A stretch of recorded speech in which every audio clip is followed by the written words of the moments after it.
साथियों नमस्कार। मिसाल एकेडमी के ऑनलाइन करंट की क्लास में आप सबका बहुत बहुत स्वागत है।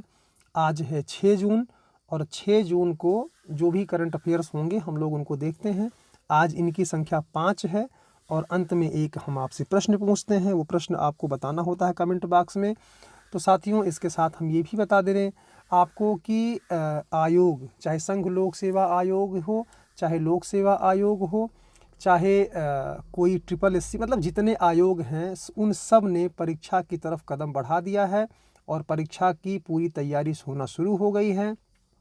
अब मान के चलिए कि 1 महीने के बाद यानी 15 जुलाई के पश्चात आपकी परीक्षाएं प्रारंभ हो जाएंगी।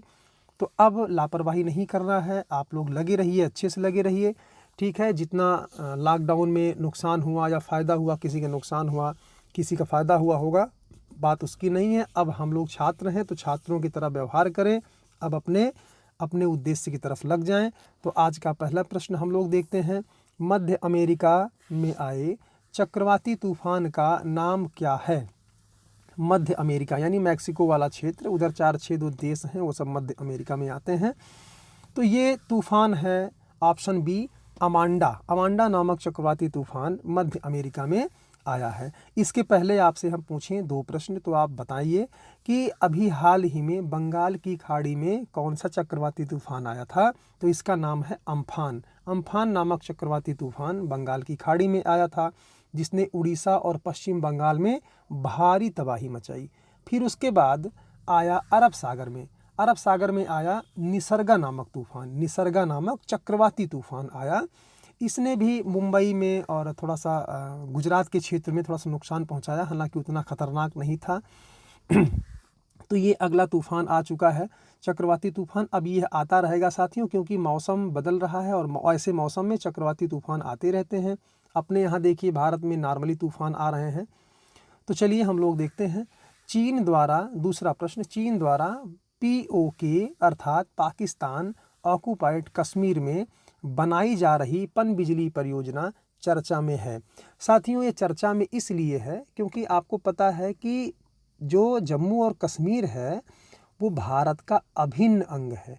पाकिस्तान ने गलत तरीके से उस पर कुछ क्षेत्र उसका कब्जा कर लिया है और कुछ क्षेत्र चीन को उपहार स्वरूप भेंट कर दिया है। तो अब पाकिस्तान जो है वो चीन के माध्यम से भारत को परेशान करने का प्रयास करता है और चीन भी पाकिस्तान के माध्यम से भारत को परेशान करने का प्रयास करता है। अर्थात जैसे ग्रामीण क्षेत्रों में होता है, पड़ोसी विकास करता है तो पड़ोसी उसको गिराने का प्रयास करता है। सेम वही कंडीशन हमारे 2 पड़ोसी साथियों की है, चीन और पाकिस्तान की। ये दोनों लोग मिल करके किसी भी तरीके से भारत को आगे नहीं बढ़ना देना चाहते हैं। और आपको पता है कि आज वर्तमान कंडीशन जो है हमारे देश की विदेश नीति, विशेष करके विदेश नीति, शायद विश्व में इतनी अच्छी विदेश नीति किसी भी देश की नहीं है। आज वर्तमान कंडीशन जो है, आपको पता है G7 में भी भारत सदस्यता की तरफ बढ़ रहा है और भारत ने इतनी अच्छी कूटनीति चली है कि चीन पूरे विश्व में अलग थलग पड़ता जा रहा है। चीन पूरे विश्व में अलग थलग पड़ता जा रहा है। तो आज हमारी विदेश डिप्लोमेसी बहुत अच्छी काम कर रही है। तो आप इसके बारे में थोड़ा जान लीजिए। देखिए झेलम नदी है, झेलम नदी याद रखिएगा आप, ये बहुत महंगी परियोजना है और ये कहाँ बनाई जा रही है? जहाँ पाकिस्तान ने जम्मू कश्मीर के क्षेत्र को कब्जा कर रखा है। ये 1124 मेगावाट की बिजली परियोजना है। इसका नाम है कोहाना, बी ऑप्शन है, कोहाना पन बिजली परियोजना इसका नाम है। और इस परियोजना को जो बनाया जा रहा है वो झेलम नदी पर, झेलम नदी आप नोट कर लीजिएगा। ऐसे भी प्रश्न आ सकता है कि कोहाना जल विद्युत परियोजना कौन बना रहा है? तो चीन बना रहा है। अगला प्रश्न हो जाएगा, कोहाना जल विद्युत परियोजना किस नदी पर बन रही है? तो झेलम नदी पर बन रही है। और कहाँ बन रही है? पाकिस्तान ऑक्युपाइड कश्मीर में बन रही है। इतना प्रश्न इससे आ सकता है और आएगा ही आएगा, क्योंकि हमारे ये संप्रभुता से संबंधित मामला है। चलिए हम लोग तीसरा प्रश्न देखते हैं। बाफ्टा का नया अध्यक्ष किसे बनाया गया है? बाफ्टा अर्थात British academy of film and television arts, ये 70 साल की इतिहास में पहला अवसर है जब किसी अश्वेत व्यक्ति को इसका अध्यक्ष बनाया गया है। इसका अध्यक्ष बनाया गया है कृष्णेंदु मजूमदार को। कृष्णेंदु मजूमदार को बनाया गया है और इनकी उम्र भी काफ़ी कम है, तो ये आपके लिए इम्पोर्टेंट हो जाता है। आप याद रखिएगा इनका नाम कृष्णेंदु मजूमदार। चलिए हम लोग अगला देखते हैं। चौथा प्रश्न, किस देश ने भारत के साथ नौसैनिक अड्डा साझा करने का समझौता किया है? किस देश ने भारत के साथ नौसैनिक अड्डा साझा करने का समझौता किया है? ये भी भारत की डिप्लोमेसी यानी भारत की विदेश नीति का एक बहुत जीता जागता उदाहरण है। ये है ऑस्ट्रेलिया।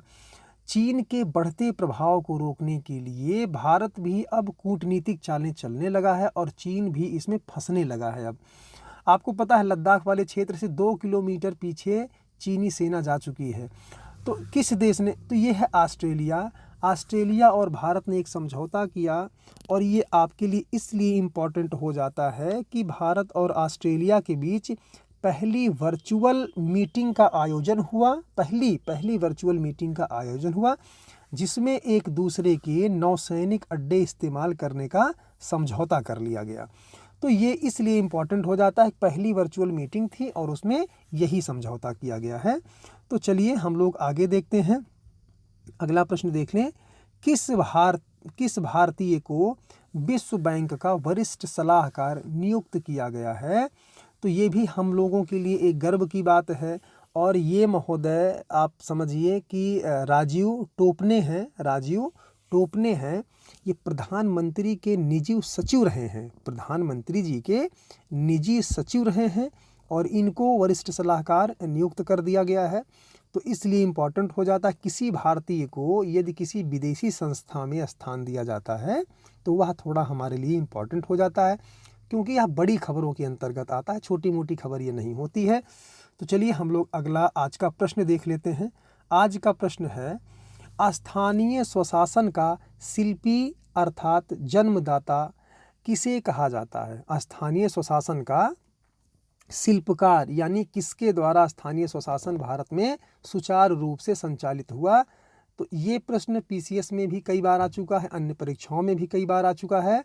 तो आप कमेंट बॉक्स में इसका उत्तर देना ना भूलें और प्रयास ये किया करिए कि जब कोई प्रश्न पूछा जाए तो उससे संबंधित जो भी बातें आपको पता हों उन सब का उत्तर आप उसमें लिखिए। तो आप लिखेंगे तो आपका कमेंट्स बहुत सारे हमारे युवा साथी पढ़ेंगे, युवा छात्र पढ़ेंगे, छात्र छात्राएं, उनकी और तैयारी हो जाएगी। कम से कम कमेंट्स पढ़ के भी कुछ लोगों की तैयारी हो जाती है। तो 2-3 प्रश्न आपके माध्यम से भी वो जान सकते हैं।